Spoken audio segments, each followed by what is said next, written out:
Wel, Ben, am ddiweddglo, sut ydych chi'n teimlo ar ôl hwnna? Wel, i fod yn onest, yn y diwedd, mae rhaid ni bod yn hapus yn ni wedi dod i ffwrdd efo pwynt, ond yn credu trwy gydol y gêm o'n ni yr unig tîm oedd yn edrych fel. Byddwn ni'n mynd i ennill o, ond mae pêl drod roi weithiau ddim yn mynd yn syth i chi, felly hapus efo'r pwynt. Mae'n gallu bod y gêm greulon.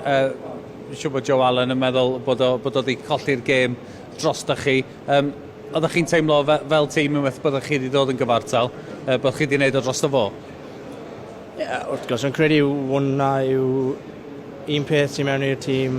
Mae pawb yn mynd i cario ymlaen tuag at y diwedd, ac yn credu mae hwnna yn rhywbeth sydd yn mewn ein pobol ni, ac mae'n rhywun peth mewn ystafell newid hwnna.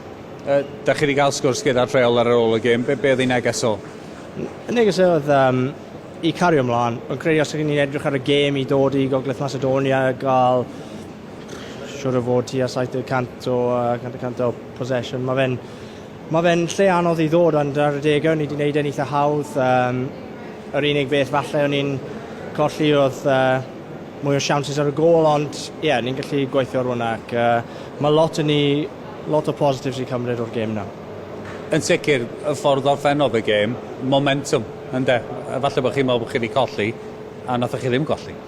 Wrth gwrs, yn y grŵp yma, mae fe'n bwysig ddim i colli gemau, a ni'n gwybod bod ni eisiau dod yma i ennill y gêm, ond rai weithiau mae rhaid i ni cymryd y pwynt, ac byddwn ni'n edrych mlaen i twario nhw yn Caerdydd.